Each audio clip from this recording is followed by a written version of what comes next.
ఎందుకు ఓడామో అంటున్నారు. రామతీర్థంలో తెగిన రాముడి తలనడుగు ఎందుకు ఓడాము? అంతర్వేదిలో కాలిపోయిన రథమునడుగు ఎందుకు ఓడాము?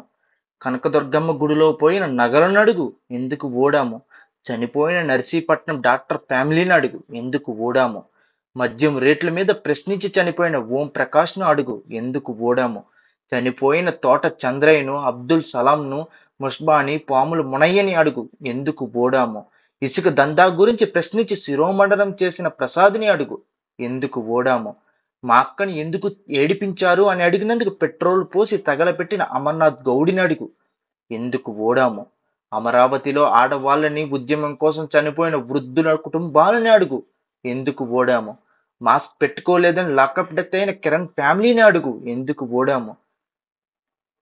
వీళ్ళు తెరిచిన పొలాలను అడుగు ఎందుకు ఓడాము? పూర్తి కాని ప్రాజెక్టుని అడుగు ఎందుకు ఓడాము? నెల జీతం కోసం ఎదురు చూసే ఉద్యోగస్తులను అడుగు ఎందుకు ఓడాము? కల్తీ మద్యం తాగి కుటుంబాల పెద్దని కోల్పోయిన కుటుంబాలని అడుగు ఎందుకు ఓడాము? నిరుద్యోగ యువత పడ్డ మానసిక వ్యాధిని అడుగు ఎందుకు ఓడాము? గతుకులు రోడ్లలో ప్రాణాలు కోల్పోయిన కుటుంబాలని అడుగు ఎందుకు ఓడాము? జై హింద్.